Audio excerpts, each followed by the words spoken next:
plateau. Bienvenue à toutes et à tous. Merci encore une fois de plus d'être le nôtre sur le plateau de Tchad 24 International. Vous savez, chers téléspectateurs, on se retrouve dans la dynamique de notre émission quotidienne. Nous sommes mardi, aujourd'hui le 9 si j'ai de bonne mémoire, le 8 juillet 2023. Encore une fois de plus, on a sur le plateau le point sur l'actualité. Depuis le 21 juin 2023, vous avez suivi, n'est-ce pas, les goins de magistrats qui revendiquent leurs droits. Et aujourd'hui, on a au moins ces responsables magistrats sur le plateau pour essayer de nous éclaircir sur la situation de l'heure. Et surtout, ce ne sont pas des moindres. Donc, j'ai le réel plaisir une fois de plus, n'est-ce pas, d'être avec eux sur le plateau. Je pense que bon assise comportement devant vos petits écrans où nous allons mener cette politique judiciaire. Comme je le disais en entour, à mon extrême droite là-bas, j'ai donc, n'est-ce pas, le plaisir de vous présenter monsieur Abdoulaye Bounoukonou, qui représente une fois de plus la SMT, c'est ça? Oui, la SMT, oui, alors au syndicat des magistrats du Tchad. Monsieur Abdoulaye, bonsoir, bienvenue. Oui, bonsoir. Alors, comment vous sentez la grève? Très bien. Ça va? Oui. Tout ça fait déjà depuis le temps, vous n'êtes plus au moins, n'est-ce pas, dans vos taux. Est-ce que vous vous sentez à l'aise? Non, de toute façon, on s'affecte sur le sort de nos concitoyens, mais bon, on est obligé et on tient le coup, parce qu'on veut que les choses changent. D'accord, on en dira encore plus une fois de plus à ma gauche. Vous n'avez pas présenté aussi, n'est-ce pas, cette personnalité. Donc, vous connaissez parfaitement M. Kébir Mamadou Abdoulaye. Il est économiste, mais surtout aussi, n'est-ce pas, analyste politique. Bonsoir, M. Kébir, bienvenue. Bonsoir, M. Aïbé. Bonsoir aussi à vos invités sur ce plateau. Les grands magistrats de notre pays, et par ailleurs, ils sont aussi, pour certains, présidents et vice-présidents de leur organisation syndicale. J'ai dit aussi bonsoir à tous les téléspectateurs de Tchad 24 et bonsoir aussi à l'équipe technique qui est toujours déployée, qui est toujours présente, et aussi mes remerciements et mes encouragements à l'équipe technique. Merci encore, M. Kébir, d'avoir accepté notre invitation sur le plateau. Le point sur l'actualité. Donc, à ma droite, juste, ce n'est plus ici, n'est-ce pas, un homme à présenter sur le plateau, le point sur l'actualité, si vous voulez, sur le plateau de Tchad 24 International. Donc, j'ai l'amabilité de vous présenter M. Taouka Brino, qui est le président de la SIAMAT. Bonsoir. Bonsoir. Bienvenue. Comment vous allez? Ça se porte bien. Ça fait beaucoup de temps, je ne vous ai plus vu sur le plateau, c'est quoi? Nous sommes là au pays. Alors, disons tout simplement, les taux ne font pas partie aujourd'hui, n'est-ce pas, de la vitalité Oui, il y a beaucoup d'interrogations, beaucoup de supputations, beaucoup d'incompréhensions qui ont pratiquement gagné le peuple tchadien, les justiciables, bref, tous les Tchadiens s'interrogent. Qu'est-ce qui se passe? D'accord, vous avez tout le temps de vous expliquer devant vos téléspectateurs qui vous regardez, surtout, pas de moindre. Vous avez également le ministre de la Justice avec tous vos arsenaux pour permettre une fois de pas d'avoir une très bonne lecture du plateau. Alors, à mon extrême gauche là-bas, lui aussi également, c'est un homme du plateau du Tchad 24 International. Alors, il s'appelle monsieur Mahamat Tajadine, qui est le directeur général de l'administration du ministère de la Justice. Monsieur le directeur, bonsoir, bienvenue sur le plateau. Bonsoir, monsieur. Je vous remercie infiniment pour cette invitation qui nous permettra, j'espère bien, de décrisper cette situation, Inch'Allah. Alors, qu'est-ce qui se passe du côté du ministère de la Justice? Des efforts sont en train d'être fournis. C'est pas encore fourni, mais c'est sur le point d'être fourni. Oui. Et vous êtes rassuré que ça va donner une très bonne lecture, n'est-ce pas, aux qui sont là? Ça va arriver, Inch'Allah. D'accord, merci beaucoup. Je vais commencer immédiatement avec M.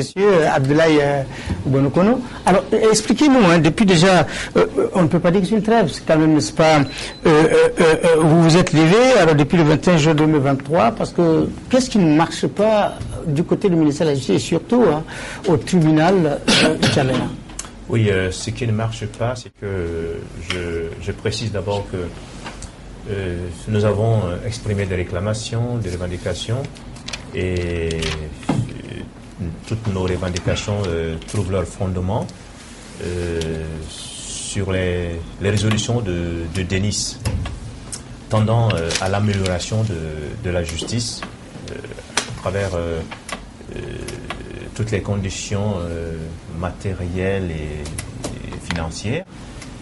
Et puis bon, il faut, si on remonte un peu plus loin, vous avez les états généraux de la justice qui se sont tenus en 2003. Et puis tout récemment, lors de nos revendications entre le gouvernement et les deux syndicats, il y a eu un protocole d'accord qui a été signé.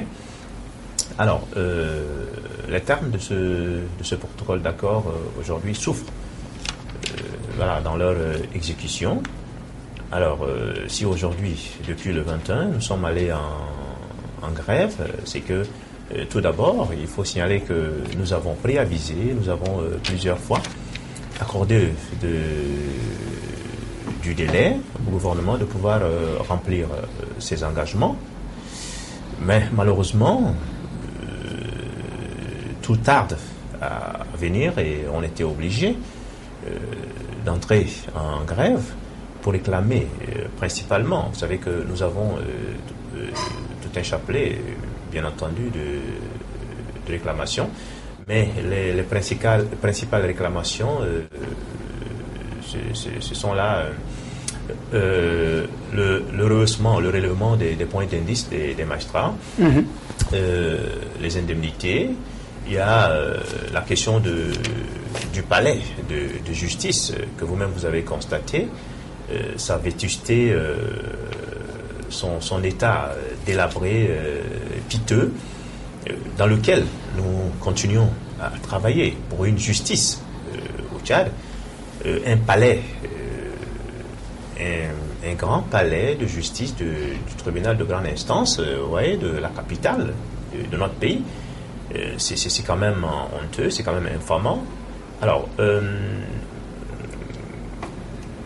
il y a aussi la question des armes, parce que les armes, vous savez que c'est le statut des magistrats qui leur en accorde le droit. Et l'État, l'année passée, a accepté de doter les magistrats de ces armes de poing là pour leur sécurité. Malheureusement, c'est une partie seulement qui a été dotée et l'autre partie est restée jusqu'aujourd'hui. On nous promet que voilà, bon, les commandes sont lancées. Plusieurs fois, on nous dit les commandes sont lancées. Et ces commandes-là qui tardent, qui durent depuis une année, on ne sait pas, est-ce que c'est maintenant qu'on les fabrique, est-ce que...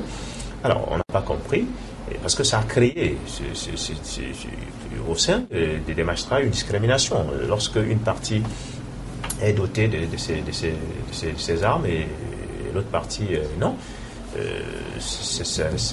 on était obligé d'insister. Alors, c'est ces principales revendications. Et si vous vous rappelez, vous savez que la question du Conseil supérieur de la magistrature, nous avons demandé la réforme du Conseil supérieur de la magistrature et nous avons exigé, je le dis bien, l'institutionnalisation du Conseil supérieur de la magistrature. Bon, mais malheureusement, le projet qui a été mis en place, de constitution qui a été mis en place, a, je dirais, tronqué, escamoté complètement le Conseil supérieur de la magistrature dans sa composition.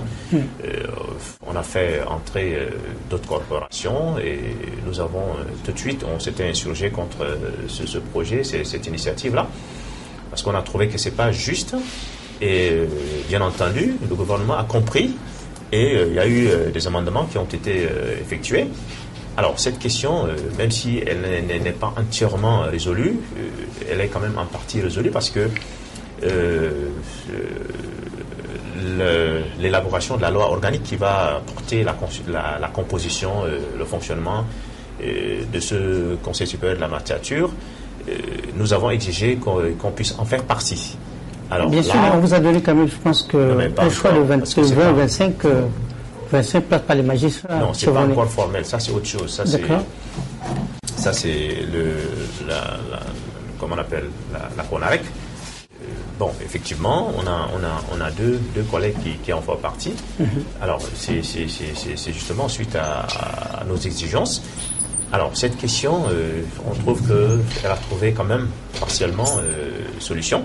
Mais la question du relèvement, du rehaussement de nos points d'indice, vous savez que le protocole d'accord a fait que le Premier ministre a mis en place une commission qui a travaillé, puisque le rôle de la commission était de travailler, de traiter la question de ce rehaussement de points d'indice. La commission a fait son travail, a déposé son rapport.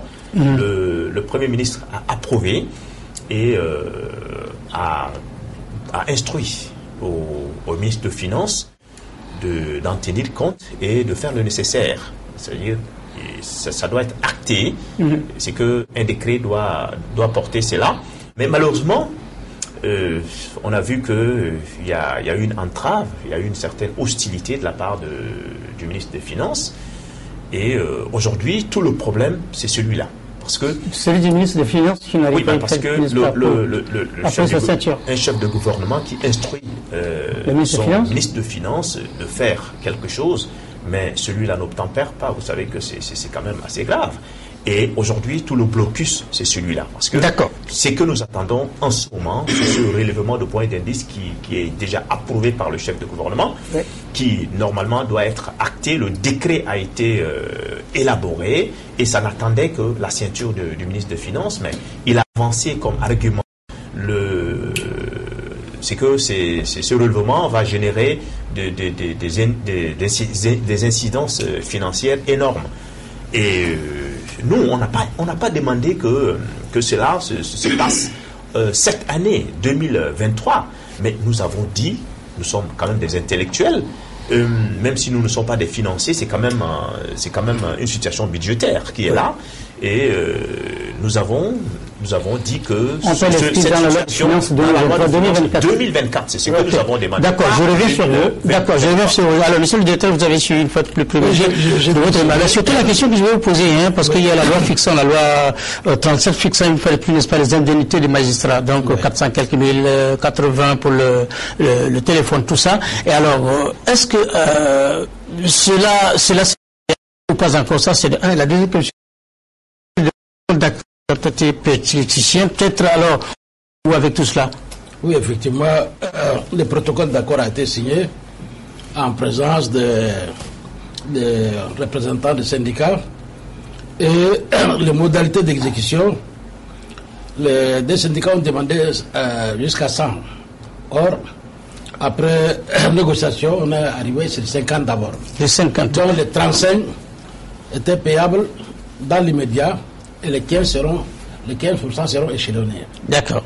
Maintenant, tout récemment, avec la grève et tout ça, pour un peu adoucir la situation, même les 15% ont été déjà accordés. Ça doit commencer à partir du mois d'août. Donc c'est disponible. C'est déjà disponible. Oui. Par rapport à cet aspect, je pense que le syndicat a gagné, car dans une élite syndicale, on ne peut jamais gagner à 100%. Mais si on gagne une partie, peut-être 50%, on peut se recevoir à la grève et la lutte continue pour le reste. Donc, par rapport à ça, le gouvernement a fait un peu d'efforts, trop d'efforts, et la porte de dialogue est toujours ouverte. D'accord. Mais savez-vous, parce que j'ai une petite question à vous poser. Vous souvenez-vous que la primature, quand même, n'est-ce pas, a diligenté qu'une enquête soit faite par rapport au dossier administratif des magistrats? Où en est-on avec ça? Pour quelles raisons? Pourquoi pas avant? Pourquoi pas après? Cependant, que les magistrats sont en grève et on fait surface de cette situation administrative des magistrats. Il y a eu beaucoup d'interprétations. Certains disent que le moment n'est pas opportun, d'autres trouvent que c'est vraiment illégal. Or, le Premier ministre, c'est lui le chef de l'administration. Vous soupçonnez des faux dossiers, des faux documents, des faux diplômes? Oui, effectivement. C'est par rapport à ça qu'une enquête a été ouverte. Oui. Une commission a été créée pour la vérification administrative des dossiers administratifs de tous les magistrats. Donc c'est vrai, je suis désigné rapporteur général dans cette commission. Et les deux syndicats sont aussi représentés, mais nous étions un peu surpris dans leur communiqué de la fois dernière.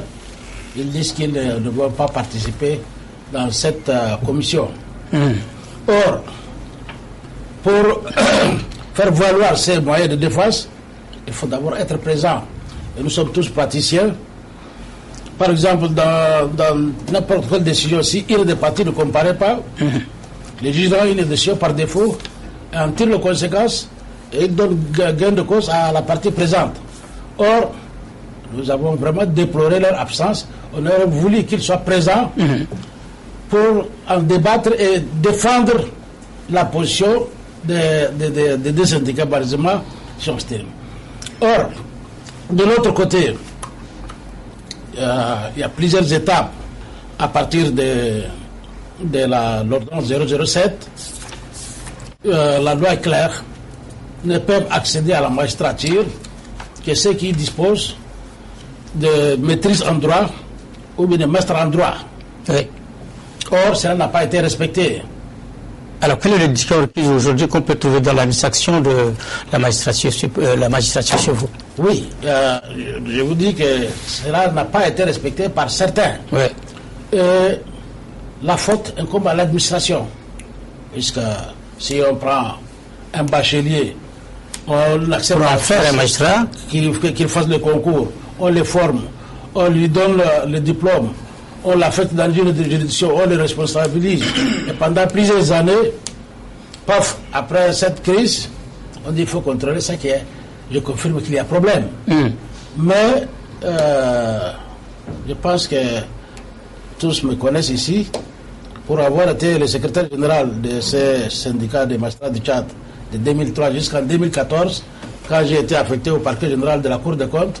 C'était incompatible. C'est là, c'est à partir de là que j'ai démissionné. J'ai toujours défendu ce corps. Mais, quelque part, je trouve qu'il en manque quelques stratégies à ces deux syndicats. C'est vrai, on ne peut pas tout gagner à la fois, oui. Mais il faut mettre certaines stratégies. Et en management, il faut toujours prévoir l'imprévisible. Tout à fait. De sorte que... L'anticipation. Voilà, l'anticipation. Si cela échoue, qu'est-ce qu'il faut faire? Ainsi, le troisième plan, ainsi de suite. Mais, permettez-moi de vous avouer que l'intégrisme n'a jamais payé. C'est vrai. Il faut savoir quand céder et quand tenir le coup. Oui. Et si le gouvernement fait d'efforts, les syndicats vont aussi prendre en compte ces efforts, surseoir à cette grève et continuer la revendication, puisque c'est une élite syndicale, c'est dans le temps. On ne peut pas tout gagner à la fois. Je suis tout à fait d'accord avec M. Abdoulaye Bonokono par rapport à la dotation d'armes de poing. Nous allons revenir là-dessus. Nous allons permettre. Alors que je vais d'abord terminer, si vous me permettez, M. Kébir, avec au moins, n'est-ce pas, les magistrats et même qui connaissent leur maison. Et puis je reviens à vous comme technicien également. Alors, monsieur Taouka Bruno, vous avez suivi les uns les autres, surtout. C'est les deux syndicats qui aujourd'hui, n'est-ce pas, essayer de voir dans quelle mesure il faut peut-être, n'est-ce pas, avoir sa revendication. Mais c'est question sur certains. Alors, le levier, ou peut-être, n'est-ce pas, le directeur vient de dire que vous êtes inflexible. Vous êtes inflexible au lieu d'être flexible par rapport à cette situation. Alors, en réalité, qu'est-ce que vous voudrez? Parce que là, il parle au moins, n'est-ce pas, d'appuyement de tout ce qui a été dit. Les 35% et les 15% doivent être, doivent se suivre peut-être le mois prochain. Mais exactement, qu'est-ce que vous revendiquez pour permettre une part de magistrats de reprendre le cours de leur administration? Merci bien. Tout le respect du DG, celui que nous avons vu entrer, celui que nous avons formé. Et aujourd'hui, je lui fais face, ça me fait plaisir. Bon, mais dire qu'on a manqué de leadership et dire que la porte des négociations reste ouverte, oui. Moi je dis non. Alors. Je dis non, pourquoi? Parce que le leadership, on l'a développé. Oui. On était à 2 doigts de la sortie de cette crise. À 2 doigts. Mais malheureusement, le département est tenté de faire un passage en force. Je m'explique. Allez-y. Le ministre, lorsque on devait se séparer, la question de l'indemnité a été posée. Nous avons validé devant la primature, devant le Premier ministre, la question de point d'indice. Il était à 3 000. Il était simplement question d'acter cela. Oui. Mais cela n'a pas été acté. Mais ce jour, quand on s'est rencontrés, on s'est pratiquement séparés à bâton rompu. D'accord. Parce que là, on était surpris qu'on taxe cette grève de politique. On taxe cette grève d'impopulaire, d'illégitime, sans nous laisser apporter la preuve. Et qu'eux aussi n'ont pas aussi la preuve de ce qu'ils alléguent. Ok. Je dirais que ce passage en force se constate. La semaine dernière, on était pratiquement à 4 ou 5 arrêtés. Après l'arrêté du Premier ministre, on était à 4 ou 5 arrêtés développés, pris par le chef de département. Je vais parler du ministre de la Justice. Il fait usage des dispositions de la loi, de l'ordonnance 7, les dispositions de l'article 37. Bref, il menace les magistrats de ne percevoir plus de salaire dès lors qu'ils n'ont pas travaillé. D'accord. Mais le chef de département oublie que nous avons ce droit de syndiquer. Tout à fait. Quand vous avez ce droit de syndiquer, ça veut dire que reconnu. la porte est également ouverte à cette grève. Tout à fait. Mais lorsqu'il y a une grève qui a perduré, je crois que la seule solution, c'est le dialogue. Mais là, le dialogue est pratiquement rompu. Et pour quelle raison? Je ne sais pas, c'est seul le ministre. Il a rompu ce dialogue en faisant un passage en force. Est-ce que vous pensez que le ministre peut être, n'est-ce pas, une entrave pour le développement de votre revendication? D'une part, oui. D'une part, oui. Avec votre chef de département, plus d'une année, il n'a pas rencontré les syndicats. On se voit, c'est à la primature, on se voit, c'est ailleurs. Mais dans son département, comme ça, avec des syndicats, il n'a pas dialogué il y a longtemps. Alors, mais comment ça se passe d'ailleurs entre le ministre de la Justice et vous-même d'ailleurs, qui êtes des personnes ressources? Oui, parce qu'on nous taxe d'inflexibles, on nous taxe de radicaux, et c'est comme ça, et chacun est de son côté. S'agissant aujourd'hui de l'arrêté primatorial pris par le Premier ministre, et ça pose un problème. Certes, comme dit le DG, il est le chef du département, il est le chef de l'administration, mais il n'entre pas dans le circuit administratif, dans le circuit de la magistrature. Il n'est aucunement dans ce circuit, il n'est pas le président du syndicat, il n'est pas le président du Conseil supérieur de la magistrature. Il est le chef du gouvernement, il anime l'action gouvernementale. Mais la justice est à part. En d'autres termes, c'est le président de la République lui-même, en tant que président du Conseil supérieur qui aurait pris ce décret pour renvoyer le magistrat devant cette commission. Ça, c'est un arrêté. Deuxièmement, s'il ne le fait pas, il peut déléguer par délégation, il peut laisser ça au Premier ministre, au ministre de la Justice, qui est le premier vice-président. Oui. Au pire des cas, c'est le président de la Cour suprême qui peut également prendre cette ordonnance renvoyant les magistrats devant cette commission. Mais or là, le Premier ministre, il s'invite par rapport à quoi? Nous ne nous opposons pas au principe de ce contrôle. Mais nous sommes dans la forme. Dans le fond, on est d'accord. D'accord, oui. Mais dans la forme, il y a problème. Lorsqu'on est juriste, on voit le détail. Oui. Si aujourd'hui on laisse cet arrêté du Premier ministre prospérer, ça veut dire que demain c'est n'importe quel. Tout à fait.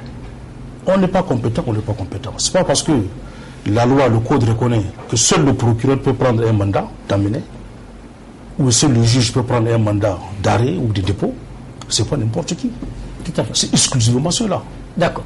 Donc c'est pour vous dire que le Premier ministre, certes, il veut réguler les choses, mais il y a la manière de le faire.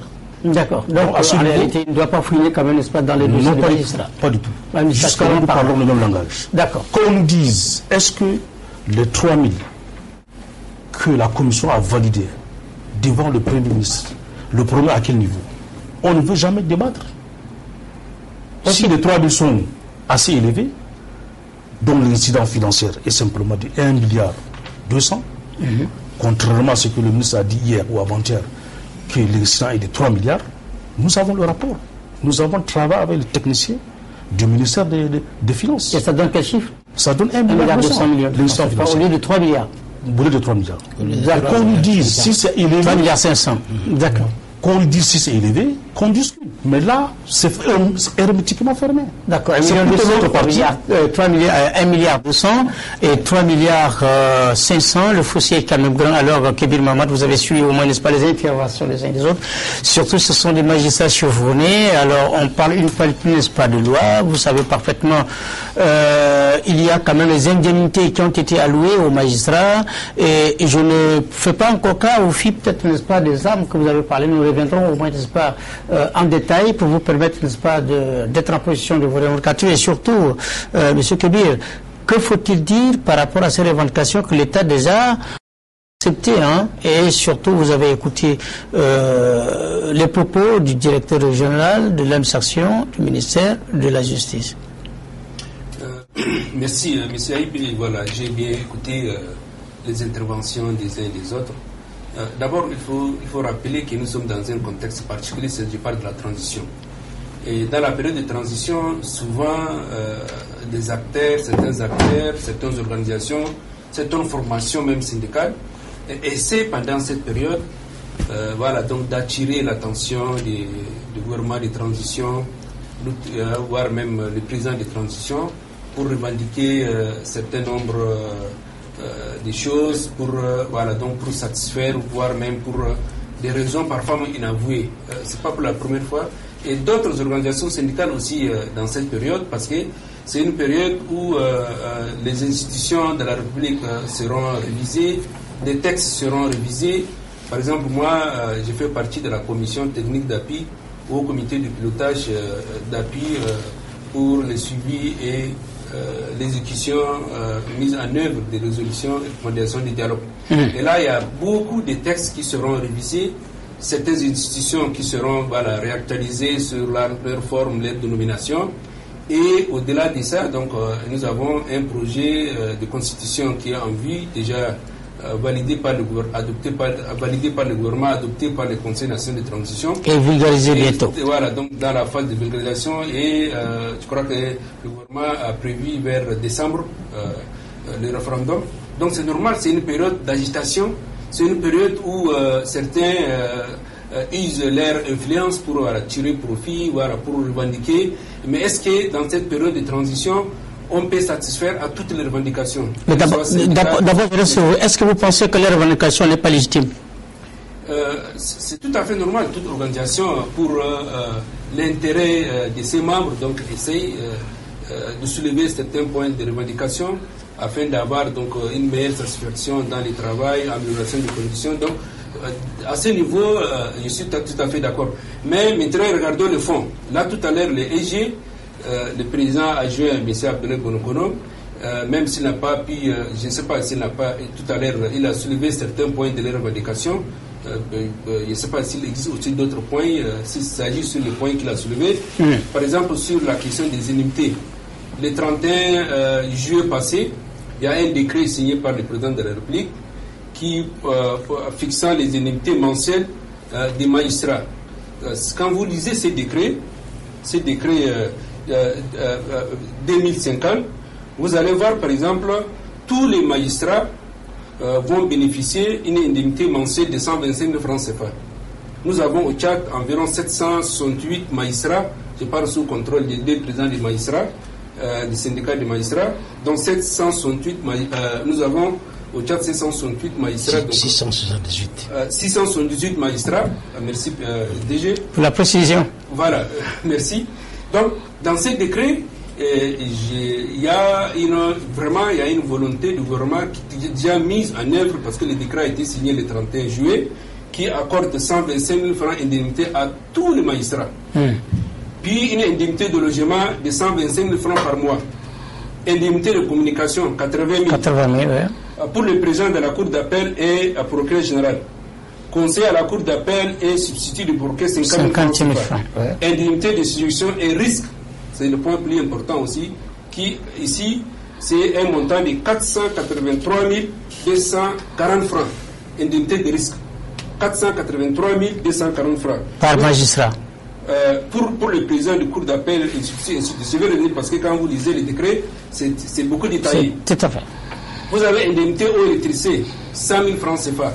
La liste est longue, si vous faites un résumé, par exemple, le président de la Cour d'appel, le président de la Cour, procureur, tout ça, et, au total, ils ont des indemnités autour de 788 000 francs, uniquement les indemnités 788 000 francs en dehors de leur salaire indiciaire. Donc quand vous additionnez les salaires indiciaires, plus d'1 million, avec ancienneté, plus des diplômes, ainsi de suite, vous êtes au-delà de 1 million de francs CFA par mois. Ce qui est un traitement vraiment beaucoup supérieur presque à beaucoup d'autres fonctionnaires, d'autres corps de l'administration de l'État. Maintenant, pour ça, c'est assez nouveau. Donc, s'agissant des questions des indemnités, je crois que le problème est réglé. Le décret a été signé le 31 juillet et il faut attendre la fin de ces mois pour percevoir toutes ces indemnités. Est-ce qu'à ce niveau, le gouvernement... Bon, moi, je ne suis pas membre du gouvernement ni porte-parole du gouvernement, mais j'essaie un peu d'éclairer les choses pour permettre aux uns et aux autres, donc surtout au public. Maintenant, s'agissant d'autres points de revendication, par exemple les armes, je crois que les armes ont été déjà attribuées, je ne sais pas, peut-être je parle sous contrôle des uns et des autres au niveau des armes. Maintenant, au niveau des palais, pour construire un palais, il faut d'abord recruter un bureau d'études.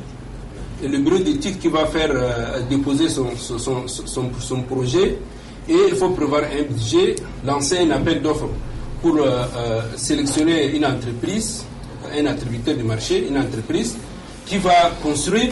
Donc, c'est une question qui ne peut se régler en 2 jours, 1 semaine ou 3 jours. Ça demande une planification. Et pour avoir ça, donc à ce niveau, demander immédiatement cette revendication, je trouve que c'est exagéré. Tout à fait d'avoir des bâtiments adéquats pour permettre à tous les tribunaux, à tous les magistrats de travailler dans de bonnes conditions.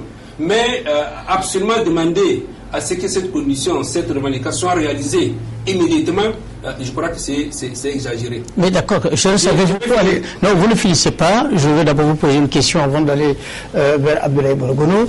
Dites-moi, nous allons, le Tchad va fêter une fête plus passer 63 ans de l'indépendance, alors que le Tchad ne dispose pas une fête plus de palais de justice dans les normes internationales. Est-ce que vous pensez que 63 ans, est-ce qu'on ne peut pas construire le palais en 1 année, en 2 ans, il faut d'abord faire... Est-ce que les études de faisabilité, il faut d'abord 1 année, il faut d'abord 3 mois, il faut 6 mois, s'il vous plaît. La question du bâtiment administratif, c'est une insuffisance presque à tous les niveaux. Non, je parle pour le ministère de la Justice, présentement. Je sais, donc, mais je suis tout à fait d'accord que le Tchad a engagé beaucoup de ressources de pétrole. Depuis 2004 à nos jours, le Tchad a engagé plus de 20 milliards de dollars en termes de revenus de pétrole. En dehors, si on additionne maintenant les ressources extérieures, le financement avec le budget de l'État, tout à fait exact, le gouvernement aurait dû construire un tribunal, un palais digne de son nom. Ça, c'est, il faut le dire, il faut avoir le courage de dire qu'on a engagé beaucoup de dépenses dans des dépenses improductives, mais alors qu'il y a un aspect, surtout des palais. Ce n'est pas seulement palais au niveau de N'Djamena. Le problème, c'est maintenant, eux-mêmes savent très bien que le problème des palais, les palais, ce n'est pas seulement au niveau de N'Djamena, même dans d'autres problèmes, parce qu'on a dans beaucoup de problèmes, nous avons des tribunaux. Et ces tribunaux qui sont au niveau des provinces n'ont pas des bâtiments dignes de nom pour exercer leurs fonctions. Et maintenant, la question il faut revaloriser les traitements indiciaires qui demandent jusqu'à 3 000. Déjà, une indemnité, le décret 2050 qui appelle les indemnités, j'ai fait un peu le calcul, c'est à peu près 500 millions de francs CFA. Toutes ces indemnités coûtent à l'État un peu plus de 500 millions de francs CFA. C'est rien du tout pour l'État. Attendez, mais l'État n'a pas seulement des fonctionnaires, seulement des magistrats. Nous avons plus de 90 000 fonctionnaires d'autres corps de l'État. Nous avons les personnes de la santé, les personnes de l'éducation nationale, nous avons l'armée. Vous savez, un soldat gagne combien? Un soldat qui risque sa vie pour le pays. Les forces de sécurité, vous avez gagné combien? À moins de 125 000 francs par mois. Donc, l'État n'a pas seulement seul à traiter, à améliorer les conditions de traitement de fonctionnement uniquement pour les magistrats. Selon vous, nous avons aussi... Ça, c'est selon vous. Donc, maintenant, dans les revendications, il faut voir aussi l'aspect financier, l'aspect des finances publiques. Aujourd'hui, la masse salariale, l'ensemble des traitements des fonctionnaires, qui sont plus de 90 000. Si vous ajoutez les forces de sécurité, nous avons plus de 150 000 agents de l'État civil et militaire qui coûtent presque 500 milliards de francs CFA par an. C'est-à-dire aujourd'hui que la masse salariale, les dépenses du personnel de l'État englobent presque, je dis presque 100% les recettes fiscales de l'État. D'accord, Abdoulaye Bourgogne, parce que je vois que... D'accord, monsieur Kébir. Alors, je pense que vous voulez réagir, parce que je vous vois. Je trouve que monsieur Kébir est dans une illusion totale. Et là, je le dis encore pour une fois, parce que vous êtes un économiste, mais où est-ce que vous puisez vos chiffres là? Je ne sais même pas. Alors, essayez quand même de chercher à voir les réalités, les vrais chiffres. En fait, vous avez très bien dit lorsque vous dites que le pétrole a assez rapporté de l'argent au pays, et vous avez dit il n'est pas quand même, je n'use pas vos mots, mais il n'est pas quand même juste concevable que depuis l'ère de notre pétrole jusqu'aujourd'hui, le Tchad n'a pas un palais digne du nom. Là, au moins je vous donne raison, vous avez compris. Et alors, vous trouvez que lorsque on demande la construction d'un palais, mais nous n'avons pas demandé que le palais nous soit construit aujourd'hui ou demain. Mais ça fait 10 ans aujourd'hui. La maquette est déjà là. C'est depuis autant de Bipère. Ça fait une décennie. Pourquoi la construction tarde à être faite? La maquette est là. Alors, nous avons demandé, j'espère que vous avez fait un tour au palais de justice, vous avez constaté dans quelles conditions les magistrats travaillent. Vous avez déploré certainement. Alors, bien sûr, n'est-ce pas? Nous avons demandé qu'un local d'emprunt nous soit trouvé. Nous avons commencé à crier depuis une année. Un bâtiment d'emprunt. Cela n'a pas été écouté. Que la construction commence. Ça ne commence pas. Il faut un budget, il faut une loi de finances. Ah, très bien. Mais est-ce qu'on peut faire une maquette? Depuis 10 ans, cette loi de finances ne peut pas être conçue. Depuis 10 ans, cette loi ne peut pas être conçue. Une décennie pour construire un palais de justice.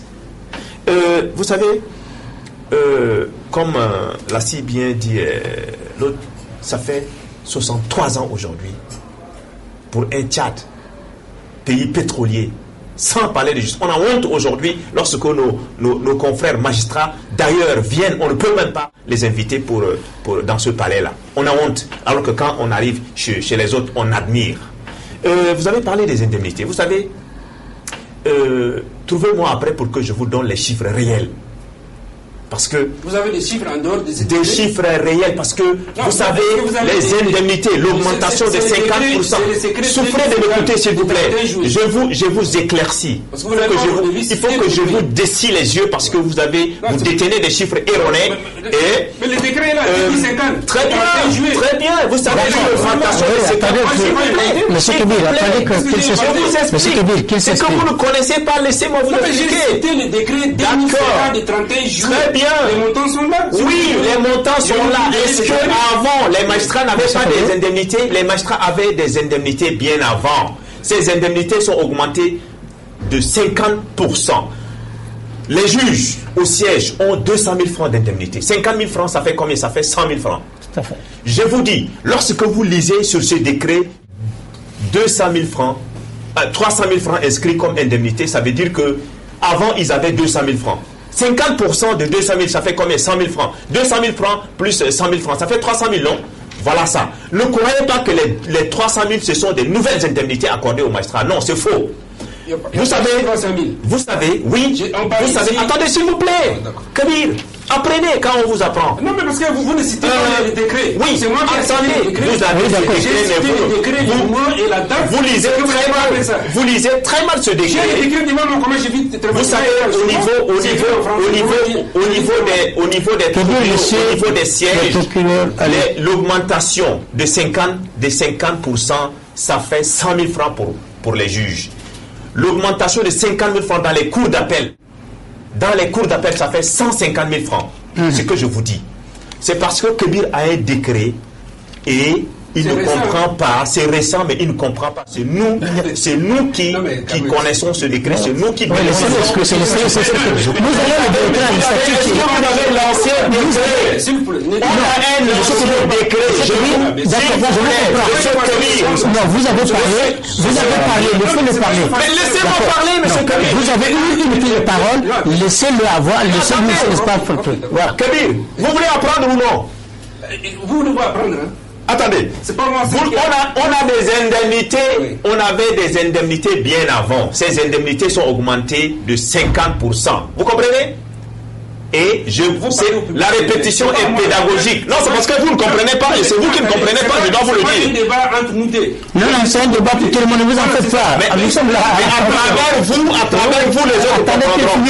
Ils sont là. Hein. À travers vous, les autres comprendront, parce que vous avez toujours tendance à vous présenter ici avec des chiffres erronés et puis vouloir illusionner les gens.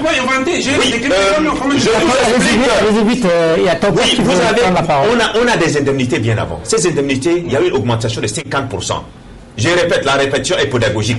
200 000 francs, 50 000 francs, 200 000 francs, 50% de 200 000 francs, ça fait 100 000. Ça fait 100 000. Vous allez trouver sur ce décret 300 000. Ça ne veut pas dire que le magistrat a 300 000 francs d'augmentation. Non. Il a 100 000 francs, il a 200 000 francs avant, il y a une nouvelle augmentation de 50, ça fait 300 000 francs. Et c'est votre erreur. Vous faites une lecture erronée. Non, et attendez, maintenant, vous allez répondre. Vous allez répondre. Je ne sais écrire, s'il vous plaît. Parce que vous prenez la parole, quand vous avez parlé, il n'a pas pris la parole. Pour le palais, vous avez fait un passage là-bas et vous avez déploré dans quelles conditions nous travaillons. Mais moi, je signale que le ministre de la Justice, depuis sa nomination, il n'a jamais mis pied au palais de justice pour voir dans quelles conditions les magistrats travaillent. Vous voulez simplement? Non, il n'a jamais mis pied. Et là, non, attendez, c'est pour vous dire que le ministre de la Justice, c'est lui qui doit s'imprégner des réalités de la justice. Mais est-ce que vous trouvez juste que le ministre de la Justice, qui ne connaît pas dans quelles conditions les magistrats travaillent, ce palais de justice, il n'a jamais mis pied depuis sa nomination? Oui, je suis on va donner la parole justement, comment on appelle, le relèvement de points d'indice, vous savez, ce relèvement, vous avez très bien dit que vous faites partie de la commission qui est chargée de la mise en œuvre des résolutions des DENIS. Qu'est-ce qui est dit? Allez-y regarder. Qu'est-ce qui est dit au sujet de la justice? C'est bien dit. Infrastructure, indemnité, amélioration de la justice, indépendance de la justice. Vous faites partie des membres. Alors, de cette manière, vous allez mettre en œuvre ces résolutions. Moi, je pense que toutes ces questions, toutes nos revendications ne sont pas illégitimes. Nous avons certes plusieurs revendications, mais les principales revendications, M. Kabir, ces principales revendications, c'est ce palais de justice. On veut que la construction commence. Ça nous apaise et nous, de toute façon, nous avons plusieurs années en train de travailler dans ces conditions crasseuses. On veut un bâtiment d'emprunt en attendant que la construction soit faite. D'accord. Le relèvement de points d'indice, nous n'avons pas demandé que cela se passe cette année. Nous avons dit que cela se passe l'année prochaine. C'est l'année budgétaire, le budget de l'année prochaine. 2023, que le décret soit signé. On est d'accord, on reprend. Mais ce décret, on refuse de le signer et on nous demande d'attendre. Puisque dans ce pays, si vous n'avez pas obtenu, si vous n'avez pas votre chose en main, ne croyez pas, ne soyez pas rassurés. On veut être rassuré pour que ce décret soit signé et préciser que ça entre en exécution en 2024. Même si ce n'est pas janvier 2024, fin 2024, nous sommes d'accord. Pourquoi on ne le signe pas, mais on nous demande de reprendre, d'attendre? Non mais écoutez, nous ne sommes pas quand même des poires. Ok, d'accord. Monsieur Toka, Bruno, je pense que vous voulez réagir également. Parce que Monsieur Kabir nous apprend beaucoup de choses. Et sa posture, c'est pratiquement ce que le Tchadien pense de la justice. Le Tchadien lambda pense que nous avons assez et que nous sommes le mieux lotis. Mais monsieur Kébir ne comprend pas que nous avons le décret 574 Qui dit? Qui date de 2012, D'accord.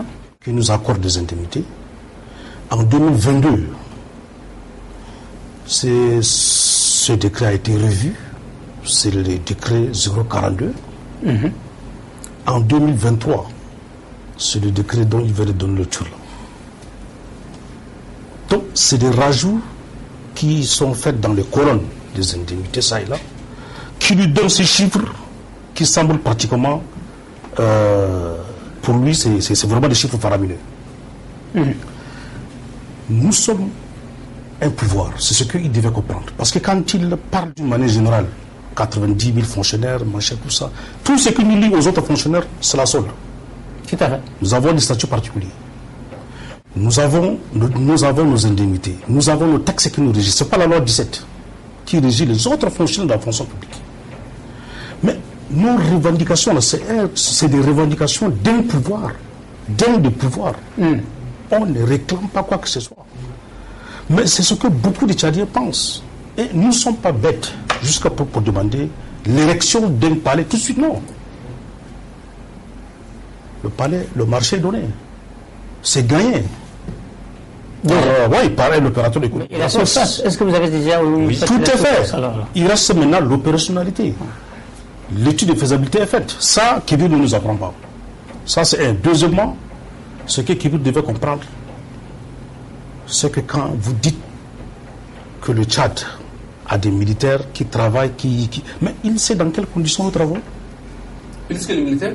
Bien sûr. Qui expose les vies pour la nation? Bien sûr. Qui même? Je dis, je peux démontrer. Non, je peux démontrer. On ne doit pas comparer une activité dans laquelle il y a autant de risques. Mais alors là, tout travail a des risques, disons tout simplement. S'il vous plaît, tu finis et puis je m'en vais trouver le directeur parce que j'ai une question certainement. Il veut aussi, n'est-ce pas, donner son impression. Okay. Je crois que si monsieur Kébir est là, il exerce comme directeur général du marché public, c'est parce que quelque part il y a une justice. Ouais. L'image d'un pays, à première vue, c'est d'abord sa justice. C'est ce qu'il doit comprendre. Mais est-ce que vous avez une justice? C'est à Kabir de vous le dire. D'accord, allez-y. Bon, alors monsieur le directeur, vous allez répondre. Hein. Mais avant de répondre, j'ai une question à vous dire sur le plan administratif parce que vous l'êtes.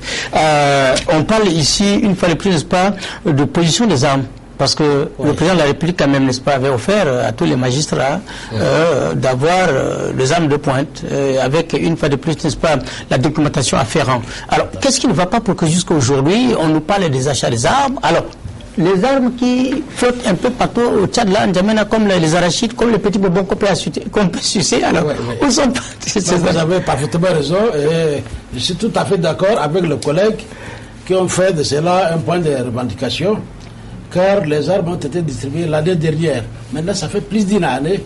Or, sur les 678 magistrats, juste 335 ont obtenu des armes. Et moi-même, en tant que DG, je n'ai pas obtenu cette arme. Pourquoi? On nous a promis, comme quoi la seconde commande qui viendra d'Israël, c'est dans 2 mois.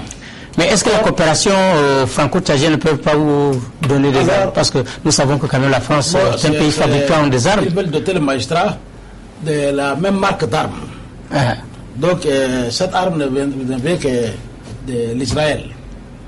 Mais la Turquie a également des armes, parce que je vois les armes Turquie. Mais sinon, c'est une inégalité.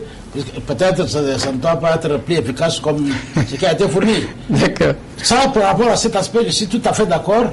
Ce n'est pas les moyens qui peuvent manquer à un État de commander 300 autres armes en rien du temps. Donc, il n'y a pas la volonté. On a mis presque 14 mois maintenant. Et c'est tout à fait normal qu'il en fasse de cela une revendication. Et quand même que je représente l'exécutif aujourd'hui face à mes collègues, je dirais tout simplement que s'ils ont lutté pour avoir des avantages, ça me permettra moi-même en tant que magistrat d'avoir les mêmes avantages. Tout à fait. Mais, comme je dis certaines vérités, en ce qui concerne l'illégalité de l'arrêté pris par le Premier ministre, là, je ne suis pas d'accord avec le collègue. Expliquez-vous. Voilà. Puisque ici, il ne s'agit pas uniquement du ministère de la Justice. c'est 3 ministères, et là le ministre de la Justice ne peut pas réquisitionner les fonctionnaires des finances, c'est de la fonction publique. Ouais. Donc il faut, ça relève de la compétence exclusive du Premier ministre qui est chef du gouvernement. Il peut désigner, c'est du ministère des Finances, c'est du ministère de la Justice, c'est du ministère de la fonction publique. Et c'est un acte purement administratif, ça n'a rien à voir avec le juridictionnel. D'accord. Certains collègues se disent non, mais nous avons un statut particulier. Qu'est-ce qui justifie la présence de la fonction publique? D'accord. Comme ton collègue dit. Or, il oublie que nous sommes intégrés au niveau de la fonction publique. Non. Nous sommes intégrés par le ministère de la Justice. D'accord. Nos articles d'intégration sont signés par le ministre de la Justice. Non, vous êtes envoyé à la retraite par le ministre de la Justice. Non, attendez. Nous étions intégrés par la fonction publique. Mais est-ce que vous ne margez pas sur le budget de l'État passant par le ministère de la Justice? Alors, nous avons été reversés dans le corps de la magistrature. Ah oui, ça c'est un versement. Et c'est aussi ce même ministère qui s'occupe, comment dirais-je, des archives. Et c'est ce ministère qui est capable de vérifier la régularité de tous ces actes. Donc sa présence est vraiment indispensable. Les archivistes et autres, la présence est indispensable pour déceler s'il y a effectivement un faux ou non. Le ministère des Finances, c'est eux qui payent. Donc, ils ont aussi besoin de droit de regard, bien sûr. Donc, ici, le ministre de la Justice n'a pas cette compétence de désigner des fonctionnaires d'autres ministères. En ce qui concerne, et là, je pense que c'est une lecture un peu erronée, sinon l'acte ne souffre d'aucune irrégularité, moins encore d'une illégalité. D'accord. Et plus encore, les deux syndicats sont associés. Ils ont la possibilité d'être présents et défendre tout ce qu'ils entendent, et la commission est souveraine pour apprécier si c'est fondé ou non. Donc la commission n'a pas le droit de décider sur le sort des magistrats. Juste des vérifications et suivi de recommandations. Ils ne savent pas comment nous sommes en train de défendre leur cause au niveau de cette commission. D'accord. Alors, en ce qui concerne maintenant, j'ai vraiment regretté leur absence. Sinon leur présence pourrait nous réconforter davantage et ça nous permettra d'avancer et dire objectivement les choses à l'exécutif. En ce qui concerne le palais de justice, là je suis tout à fait d'accord avec eux. Et c'est vraiment honteux pour le Tchad. Après 63 ans, il n'y a pas un palais de justice dans la capitale. Nous avons d'abord un palais qui a été... Kébir, s'il vous plaît. Laissez le directeur finir. Non, ça vient. D'accord, bon, mais c'est bon, mais laissez-le finir. Parce que nous avons les téléspectateurs qui nous suivent. L'interaction est parfois... Oui, c'est il y a un premier palais qui a été... Non.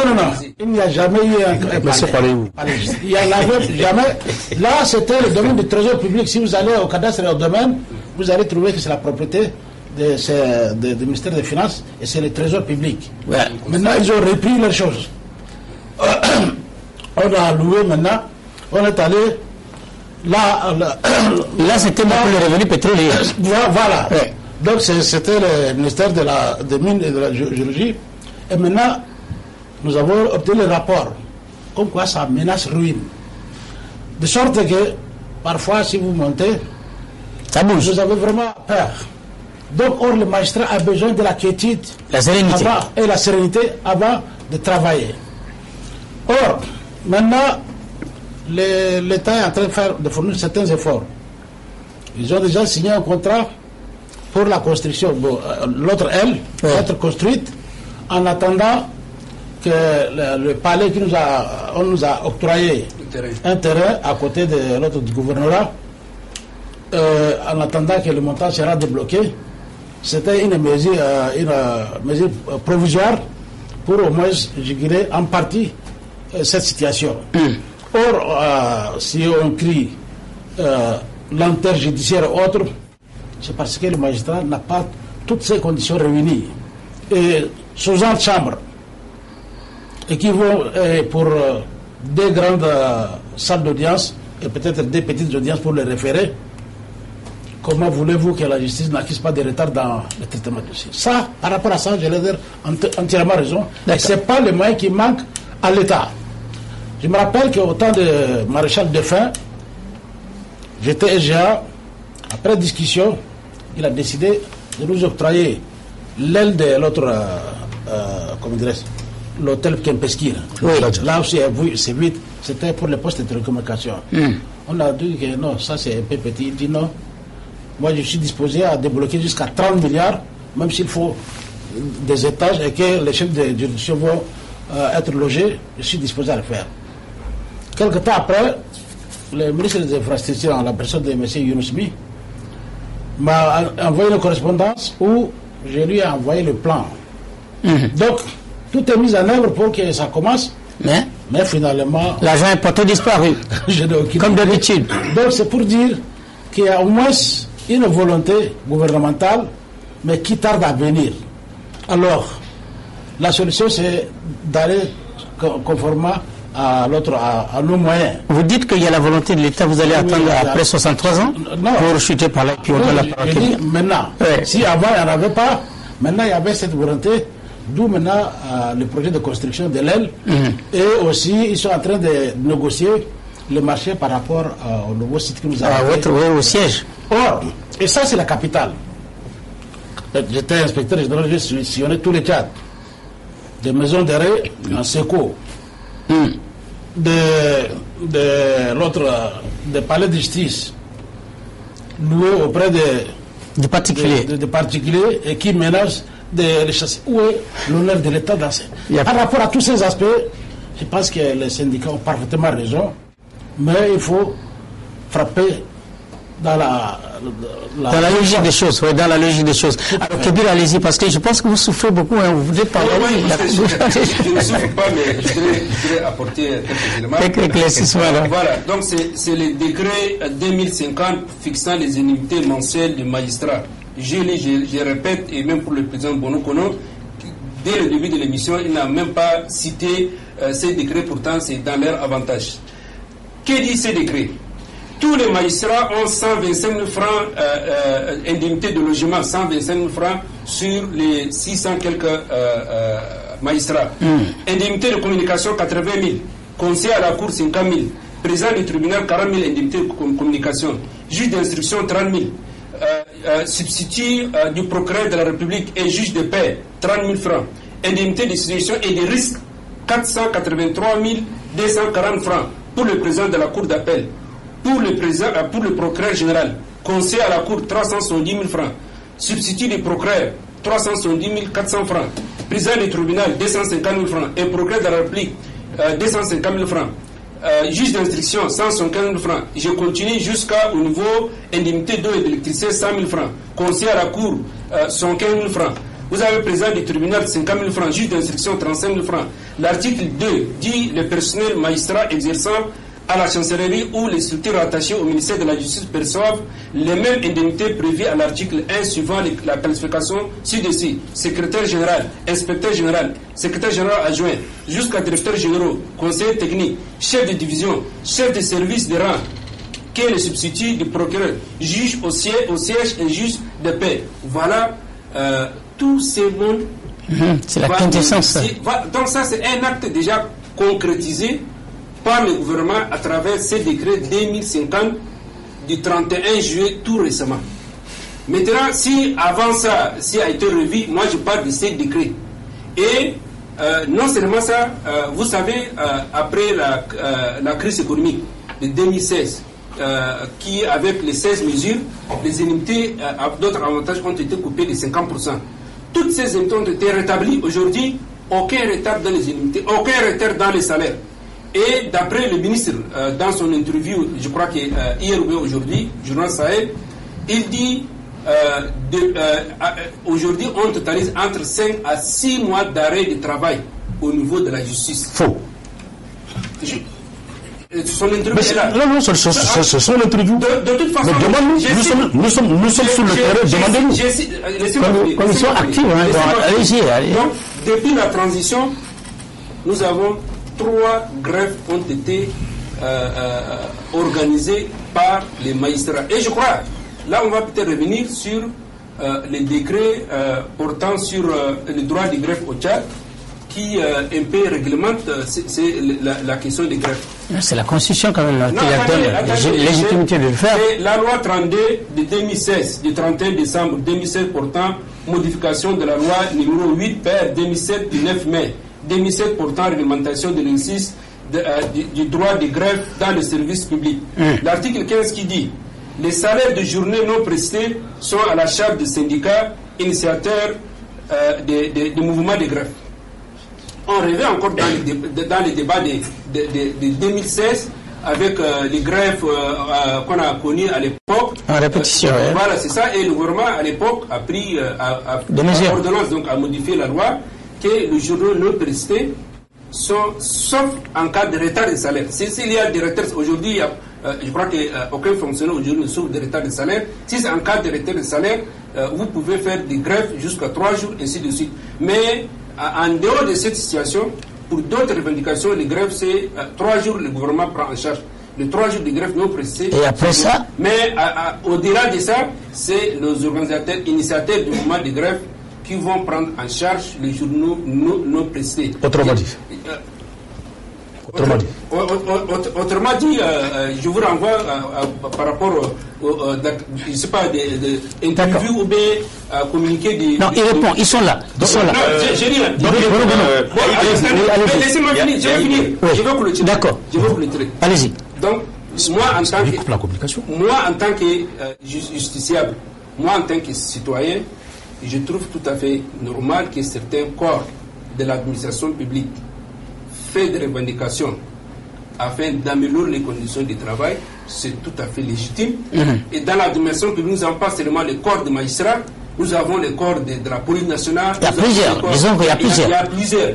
Et donc, au-delà de ça, tout à fait, s'il faut améliorer les conditions de travail, les conditions d'activité de tous les fonctionnaires, tout à fait, c'est une bonne chose. Maintenant, avec ces décrets accordant ces indemnités, je dis très bien, aujourd'hui, le salaire moyen dans l'administration publique est de 300 000 francs CFA. D'accord. Donc vous, selon vous... Dans ces indemnités, aujourd'hui, le salaire moyen des magistrats au Tchad, c'est autour de 500 000. Donc, soit presque le double salaire moyen au Tchad. D'accord. Donc, selon vous, je vous pose une question. D'accord. Je pose une question. Et pour finir. Pour finir, vous finissez également avec la question que je vais vous la poser. Nos frères qui sont les magistrats, je crois que la reprise de l'activité est nécessaire.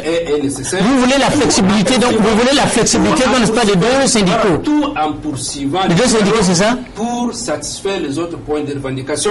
Et dans une lutte syndicale, dans une revendication syndicale, on ne peut obtenir, comme l'ai déjà dit, des réponses satisfaction à 100%. D'accord. En fait, je relève, je suis vraiment désolé que Bull a un sérieux problème de compréhension. C'est ce qu'on a expliqué tout à l'heure, vous avez parfaitement compris.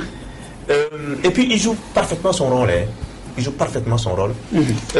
Vous savez, lorsque vous parlez de 6 mois, c'est pas 6 mois, Kabir. C'est le propos du ministre. D'accord. Mais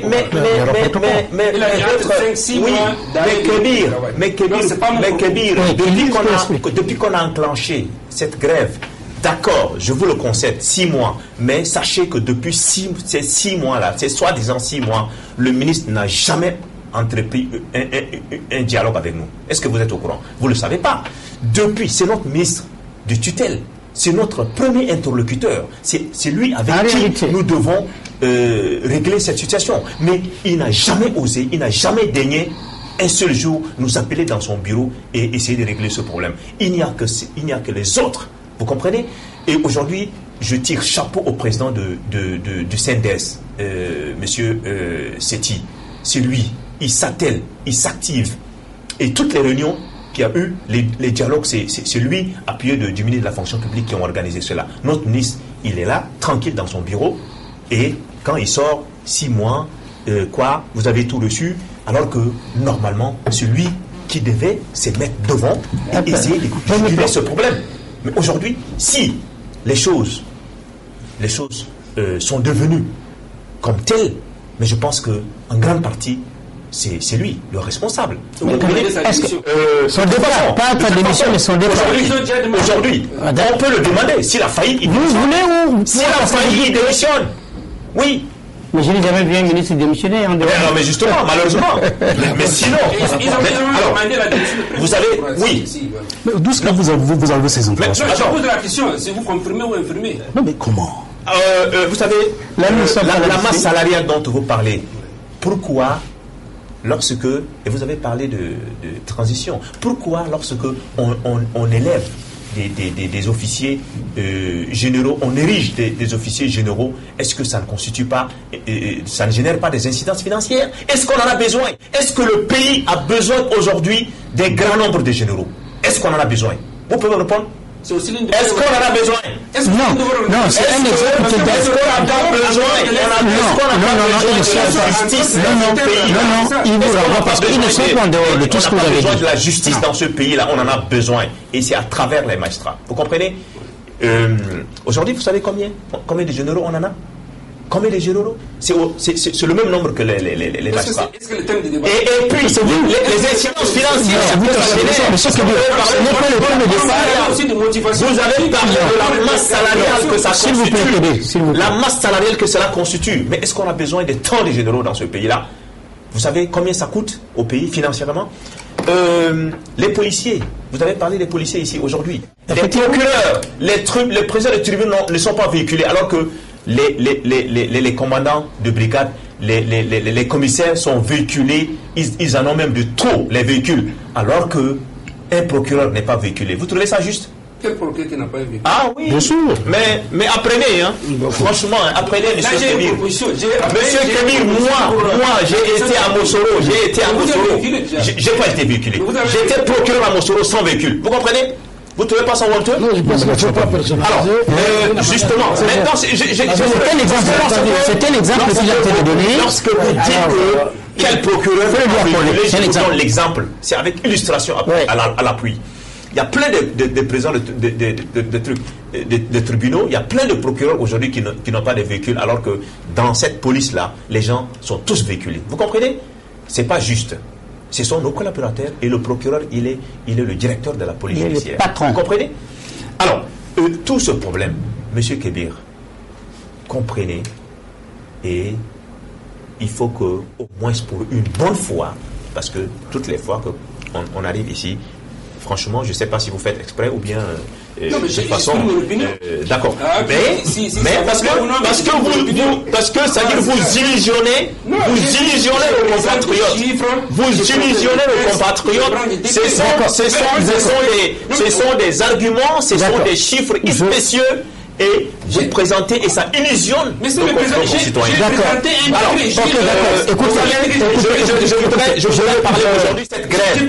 Aujourd'hui, cette grève. Vous comprenez aujourd'hui cette grève. On parle de cela, hein? Tauka a parlé de 2 doigts. On était à 2 doigts de sortir de cette crise. Mais moi, je dis un doigt. Un doigt, mais cet arrêté du ministre du Premier ministre qui est tombé sur nos têtes comme un coup de massue, c'est ça qui est venu gâter tout. Et le ministre est aujourd'hui en train d'enfoncer le coup. Attendez, j'explique. Aujourd'hui, non, ne vous en faites pas. C'est moi qui passe la parole. Je concède à mon ancien, bon gré, mal gré, du fait que cet arrêté est légal. Mais est-ce que le moment est opportun? Le moment n'est pas opportun. Et il peut être d'accord avec moi. Non, parce que en cette période de grève, est-ce que ce n'est pas des manœuvres dilatoires? Est-ce que ce n'est pas des procédés de dérision? C'est cela. Sinon, on n'en a pas besoin. Et aujourd'hui, le ministre, vous savez qu'il sort des arrêtés nous menaçant de couper le salaire. Et aujourd'hui, on a un groupe ad hoc de magistrats, un groupuscule, sans scrupules, instrumentalisé par le ministre de la Justice, certainement. Très bien. C'est sous la houlette, sous les auspices, bien entendu, du ministre aujourd'hui. Ce ne sont que combien? C'est 4 ou 5, on les a identifiés et qui aujourd'hui appellent à une grève, alors que la grève, c'était l'Assemblée générale des 2 syndicats qui en a décidé. Et il n'y a que c'est l'Assemblée générale de ces 2 syndicats qui peut décider de la reprise, mais pas un groupuscule comme celui-là qui vient sans statut. Vous comprenez? Quel est leur statut? il se prévale de quoi? De quel titre? Pour appeler à une reprise, et voilà que cette reprise n'a pas eu lieu et c'est un coup d'épée dans l'eau. D'accord, merci. Avant, s'il vous plaît, s'il vous plaît, permettez-moi, je viens avec vous, M. Tauka. Alors, chers téléspectateurs, si vous venez tout juste de nous prendre le coup, sachez tout simplement que vous êtes dans la dynamique de votre émission. Le point sur l'actualité aujourd'hui, nous recevons les magistrats, nous recevons une fois de plus accompagnés de... Vous le connaissez parfaitement, M. Kébir Mahamat. Mais surtout, la question que je vais vous poser, le temps est imparti, ça nous tient par la gorge. Mais vous n'allez pas partir, vous allez répondre à cette question-là. Dites-nous, que peut-on faire une fois de plus, n'est-ce pas, pour la sortie définitive de cette crise-là, pour permettre, n'est-ce pas, aux magistrats et aux commissaires, parce que vous allez regarder autour de nous, dans les 23 régions, il y a quand même, n'est-ce pas, les geôles, si vous voulez, les prisonniers qui sont là, ils ne savent plus sur quel sens se vouer. Pour vous, les magistrats, également l'administration, et également pour M. Kébir, que peut-on faire une fois de plus, pas pour remettre les choses à leur contexte historique? Je vais commencer par vous, et on va faire le tour jusqu'à là. Vous aurez la parole. Ce décret fixant le rehaussement de nos points d'indice, que ce décret soit signé. Ce décret qui est déposé sur le bureau du ministre vous voulez seulement que ça soit signé et qui est hostile à sa signature, ce décret, qu'il soit signé, parce que nous, on n'exige pas qu'il entre en exécution cette année. 2024, même fin 2024, nous sommes parfaitement d'accord que ce décret-là soit signé. Demain, on reprend. Et attendez. C'est ça la réponse? Oui. Et c'est ce que je cherchais. Oui, c'est ce que vous cherchez. Oui. Et moi, je dis, c'est notre ministre a manqué de dextérité. Nous savons également, vous avez demandé déjà son départ. Une manière, et lorsque vous vous exprimez, c'est que vous demandez déjà son départ. Ça, c'est le cas. Si vous avez compris, c'est bon. Oui, c'est le cas. Je vais simplement répondre au DG que le décret souffre d'illégalité et d'irrégularité aussi. Le décret dit, c'est pas dans l'un de ces chapitres, que la commission peut faire appel à toute personne ressources compétentes à l'aider à y parfaire à sa mission. On pouvait simplement prendre, le ministre peut prendre ce décret, confier la mission exclusivement à l'inspection des services financiers, l'inspection des services judiciaires. Oui. Mais cette commission peut faire appel, cette inspection peut faire appel à d'autres personnes, en dehors de ce décret. C'est ce que je tenais à dire. Mais ce que moi je peux simplement conclure, s'il faut conclure, c'est que M. Kébir a un problème carrément. Soit il veut aussi devenir magistrat, sinon, si M. Kébir est passé ce soir, le ministre de la Justice, ça veut dire qu'il va nous enterrer. Bien sûr. Mais bien sûr. Alors, je tiens simplement à rappeler que ce décret qui pose problème là, dans ses dispositions finales, il abroge certains décrets antérieurs. Qu'ils les lisent. Quel décret? Ce décret que vous lisez. Les dispositions finales. Ce sont des anciens décrets. Vous trouvez que c'est faramineux? C'est le décret 2050 du 31 juillet 2000. Oui, vous avez donné vous avez donné. Donc vous ne maîtrisez pas les décrets. On ne maîtrise pas plus l'accord des indemnités. Non, s'il vous plaît. Vous avez. Non, s'il vous plaît, souffrez un peu. La parole vous arrive. Un décret qui vous accorde des indemnités, des avantages. Vous ignorez même ces décrets. D'accord, ça vous revient. Ça vous revient. Patientez, vous avez dernier mot. C'est pas pour j'ai dit que Kabir a un sérieux problème. Monsieur Kabir. Je n'ai aucun problème. Non, s'il vous plaît. Monsieur Kabir, vous n'avez jamais entendu de non, ça va parler. Un décret qui m'accorde des indemnités, je ne le connais pas. Vous ne connaissez pas. S'il vous plaît, vous avez donné aux téléspectateurs 2 fois lecture ici. Oui. Mais c'est aussi pour votre bonne compréhension. Non, s'il vous plaît, vous ne nous apprenez rien. On est là, on se complète. Bien sûr. Mais vous ne raisonnez pas comme un économiste. Je ne m'attendais pas à cela. J'ai cité un... Vous raisonnez comme un homme de la police. Non, pas. Parce que vous êtes allé jusqu'à même couper votre salaire. Vous avez lu la loi 32 de 2016. Attendez, ça c'est votre chef de département. D'accord, ok. Mais on n'est pas lié par les déclarations. Mais c'est pas lié par les déclarations. S'il vous plaît, vous revenez. Nous ne sommes pas liés par les déclarations d'un ministre ici sur ce plateau. Et la loi? La loi qui réglemente la grève au Tchad. J'ai l'impression que vous pensez... S'il vous plaît, je vous dis, le ministre a déjà formalisé cela dans un arrêté. Nous sommes avertis qu'on n'aura pas nos salaires de mois d'août. Et je vous dis que nous persistons dans cette grève. Nous n'avons pas peur, monsieur Kabir. Mais vous ne pas s'il vous plaît, notre pays, pour les intérêts en grande partie ont été accomplis par le président. Mais non, ne prenez pas notre justice. Vous avez la parole. La justice n'appartient pas seulement aux magistrats. La justice n'appartient pas à Monsieur Kabir, vous avez la parole, s'il vous plaît. La justice, c'est pour tout le monde. J'ai pas eu tort de dire que la joue parfaitement son rôle. Non, il joue son rôle. Vous êtes devenu un citoyen. Non, monsieur Kabir, ça fait plus. Non, je ne sais pas parler. La justice est Monsieur Kabir, on cherche pour dénouer la solution. Mais souffrez, et attendez votre tour. Les choses. Mais comme il m'interpelle, mais vous allez répondre. Je suis simplement au regret que M. Kabir devait comprendre une chose. La justice. Vous concluez. Non, il est en train de conclure. Vous allez répondre, s'il vous plaît. Non, restez souffrez. Vous allez répondre. Souffrez, s'il vous plaît. Allez-y. Il est venu ce soir pour nous faire avaler que la grève est politique. Mais si vous dites que la grève est politique, nous jouons pour qui?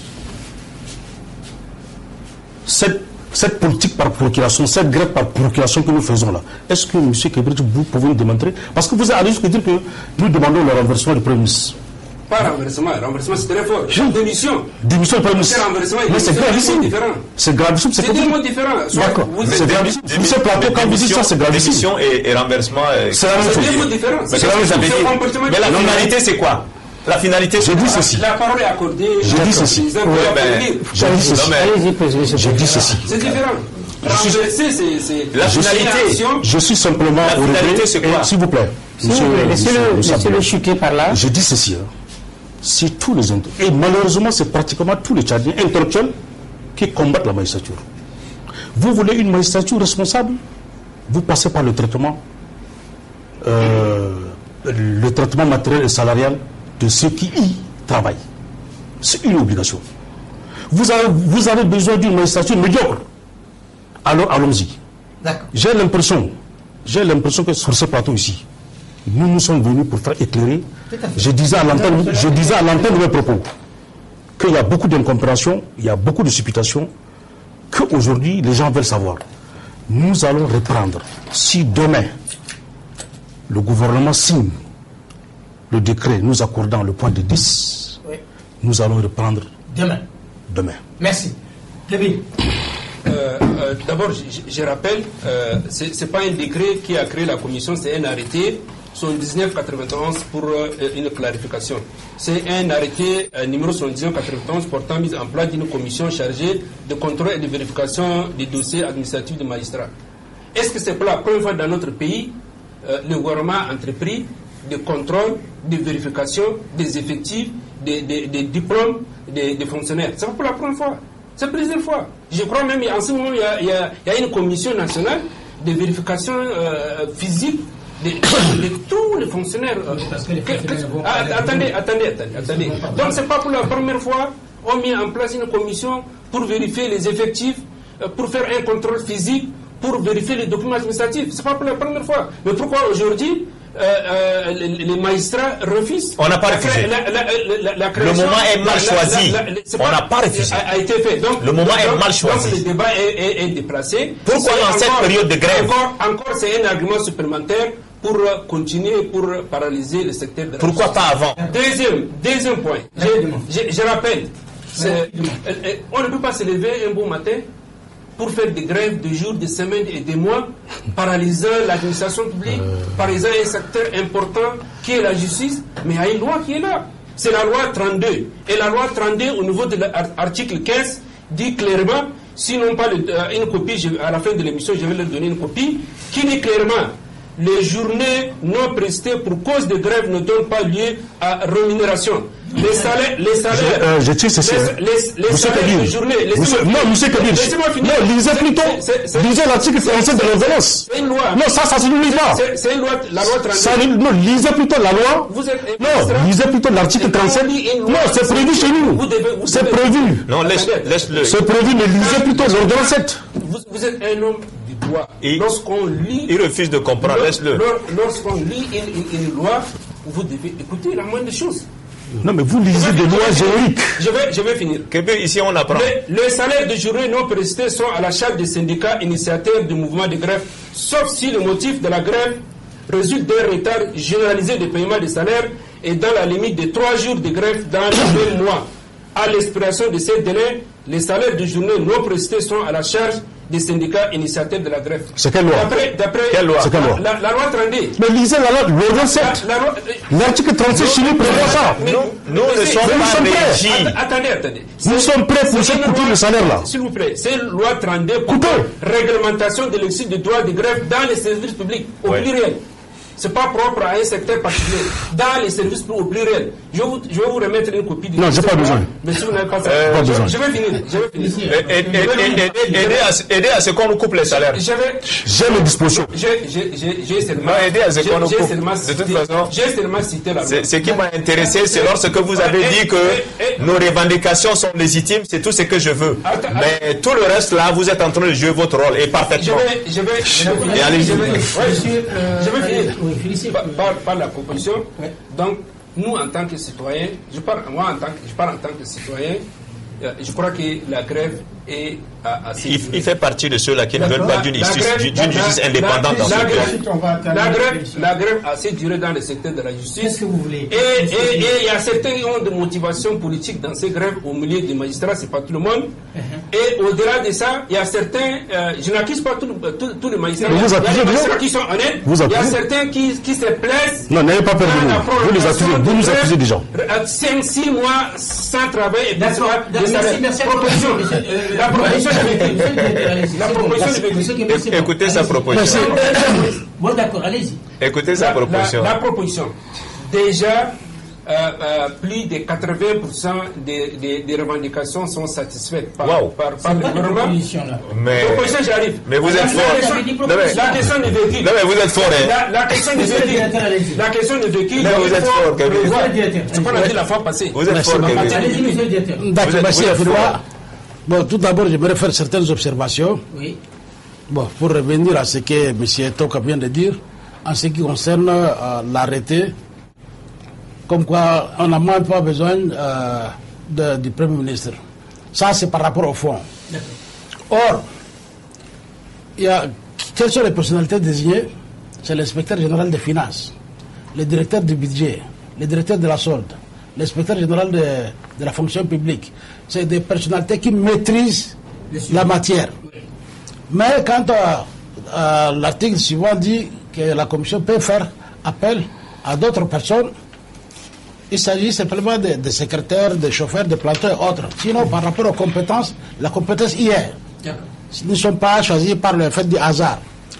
L'autre aspect, c'est qu'on doit aussi reconnaître qu'il y a beaucoup de succès qui ont été faits. Comme je l'ai dit la fois dernière, au moins, il y a 20 véhicules de marque Prado et Artop 2022 ont été déjà distribués. Pour 600 magistrats. Non, oui, on verra petit à petit, selon les moyens. Et les autres véhicules récupérés doivent être réparés à la charge du ministère pour distribuer aux autres qui n'en ont pas. Et la réclamation continuera au plus haut niveau, de sorte qu'au moins chaque magistrat soit véhiculé. Nous avons fait deux options. Soit l'État dote tous les magistrats, soit c'était aussi une des revendications des syndicats, et c'était aussi des revendications justes et raisonnables. Soit l'État paye pour tous les magistrats qui sont dans les besoins et en réduisant le montant, et chaque fin de mois on prélève. Cela va donner de la dignité à un magistrat. Monsieur le DG, vous accordez à tous les magistrats des véhicules, vous poussez les autres fonctionnaires. Les autres corps de l'État vont faire la même chose. Vous avez un seul État, vous avez un seul pays, on ne peut pas privilégier. On n'a pas la même mission. Non, monsieur Camille, je vous dis qu'on n'a pas la même mission. Monsieur Camille, si nous discutons ici, c'est pour la paix au Tchad. Et la paix, c'est toute autre chose que l'absence de conflit. Et il n'y a pas de comparaison à faire entre un magistrat et les autres. C'est vrai, les militaires ont leur mission, mais le rôle du magistrat... J'étais directeur sans lutte pendant 5 ans. Oui, moi j'ai galéré beaucoup. Ah, voilà. Mais, donc, c'est pas les scènes... disons les choses telles qu'elles sont. La paix, c'est l'omniprésence de la justice. On doit être juste avec nous, avec nos voisins. De sorte que un voisin qui veut pas faire passer un caniveau devant son voisin, son fils va dire non papa, toi tu as les moyens pour faire une dalle, mais ce voisin n'a pas cette possibilité. Soit lui. Alors, le conflit a toujours existé, mais on doit être juste avec nous. C'est l'omniprésence de la justice qui constitue la paix. Donc, or, s'il y a maintenant, les magistrats sont mis dans de bonnes conditions et qui rendent des décisions qui vont contribuer à la paix, je pense que ça vaut la peine de les doter plus que les autres fonctionnaires. Il en est de même des médecins. C'est-à-dire, il n'y a pas de comparaison à faire. Mais, en ce qui concerne les solutions, je pense qu'on n'est pas loin de la solution. Bien sûr.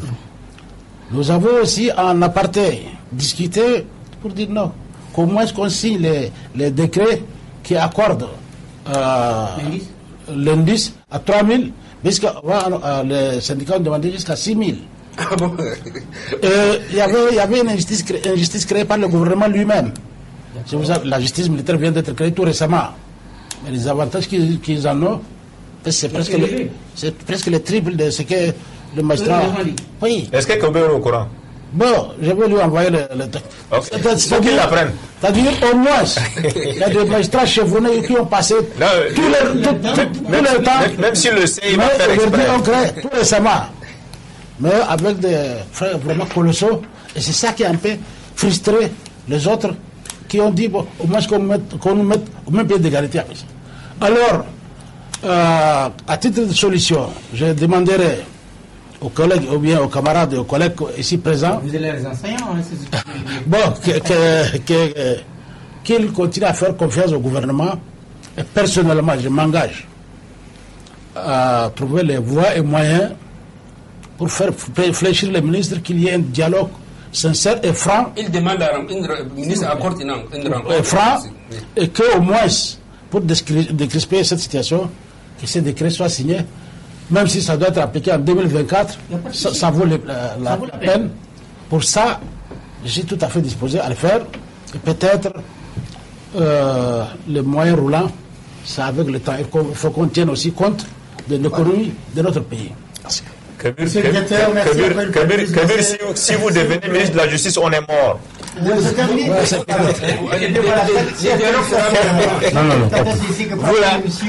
Le point sur l'actualité de ce mardi. On dit une fois de plus merci à M. Bonogono, qui est magistrat, et également Toka Bruno, magistrat, à notre économiste, M. Kabir Mamad Abdoulaye, et nous disons ici, n'est-ce pas, à ce magistrat, M. le directeur, une fois de plus, merci d'avoir répondu complètement à notre invitation sur le plateau de l'actualité. C'est terminé pour aujourd'hui. On vous dit à nous de voir surtout rester sur le programme du Tchad 24 International. Si vous ne l'avez pas suivi, alors allez-y sur Facebook ou non sur ma page Facebook, tapez votre émission, vous allez sur toutes ces émissions. C'est terminé pour aujourd'hui. Merci infiniment. Merci infiniment. C'est à nous de vous remercier. Merci.